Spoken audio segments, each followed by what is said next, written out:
الحمد لله رب العالمين الصلاة والسلام على خاتم النبيين وعلى آله وصحبه أجمعين أما بعد فأعوذ بالله من الشيطان الرجيم بسم الله الرحمن الرحيم قال الله تعالى في سورة النحل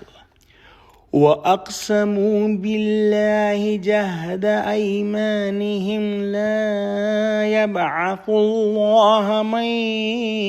يموت بلى وعدا عليه حقا ولكن أكثر الناس لا يعلمون ليبين لهم الذي يختلفون فيه وليعلم الذين كفروا أنهم كانوا كاذبين إنما قولنا لشيء إذا أردناه أن نقول له كن فيكون۔ ترجمہ: اور یہ خدا کی سخت قسمیں کھاتے ہیں کہ جو مر جاتا ہے خدا اسے قیامت کے دن قبر سے نہیں اٹھائے گا، ہرگز نہیں۔ یہ خدا کا وعدہ سچا ہے اور اس کا پورا کرنا اسے ضرور ہے، لیکن اکثر لوگ نہیں جانتے، تاکہ جن باتوں میں یہ اختلاف کرتے ہیں وہ ان پر ظاہر کر دے، اور اس لیے کہ کافر جان لیں کہ وہ جھوٹے تھے۔ جب ہم کسی چیز کا ارادہ کرتے ہیں تو ہماری بات یہی ہے کہ اس کو کہہ دیتے ہیں کہ ہو جا، تو وہ ہو جاتی ہے۔ یعنی موت کے بعد دوسری زندگی ہی نہیں، پھر عذاب کیا ڈر ہے، یہ سب ڈھکوسلے ہیں۔ یہ تھی کفار کی دلیل، اور یہ کہہ کر وہ قیامت کو جھٹلا دیتے تھے۔ ان کا یہ جھٹلانا اور اٹکل پچو قسمیں کھانے سے خدا کا پکا وعدہ ٹل نہیں سکتا، وہ تو ہو کر رہے گا۔ البتہ یہ حقائق ثابتہ کا انکار کر کے اپنی جہالت کا ثبوت دے رہے ہیں۔ جو شخص خدا کے علم محیط اور اس کی کامل قدرت و حکمت، تکوین کے راز اور اس کی غرض و غایت سے آگاہ ہوگا، وہ کبھی قیامت کا انکاری نہیں ہو سکتا،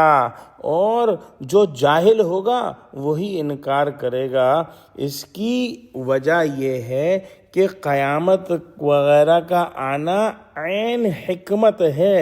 اگر موت کے بعد دوسری زندگی نہ ہو تو دنیا میں جو مختلف اعمال و احوال پائے جاتے ہیں، ان کے صاف اور مکمل نتائج کیسے ظاہر ہوں گے؟ یہاں پر ہم دیکھتے ہیں کہ جو ظالم ہیں وہ عیش کرتے ہیں، اور جو مظلوم ہیں وہ مصائب اور پریشانیاں اور تکلیف اٹھاتے رہتے ہیں، اور اکثر یہ ہوتا ہے کہ جو ظالم ہیں وہ اپنی حیثیت اور پیسے کی بنیاد پر دنیا میں عدالتوں سے بھی چھوٹ جاتے ہیں اور صاف بری ہو جاتے ہیں۔ تو اگر قیامت نہ ہو تو اس سے تو بڑا کوئی جو ہے ظلم نہیں ہو سکتا، ناانصافی نہیں ہو سکتی کہ جو ہے مجرموں کو سزا نہ دی جائے اور جو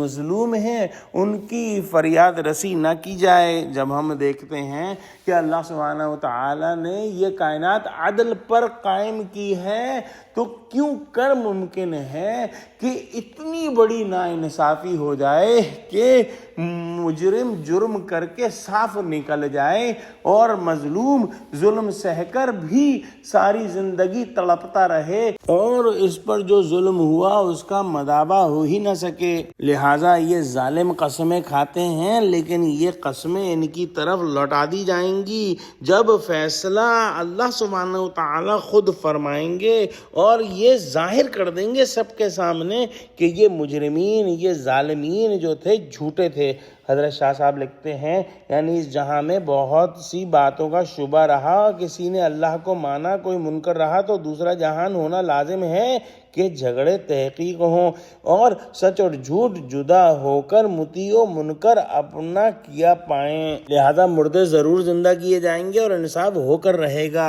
دعا کرتے ہیں اللہ سبحانہ وتعالیٰ ہم کو قرآن کا فہم عطا فرما، آمین، وآخر دعوانا الحمدللہ رب العالمین۔ السلام علیکم و رحمۃ اللہ وبرکاتہ۔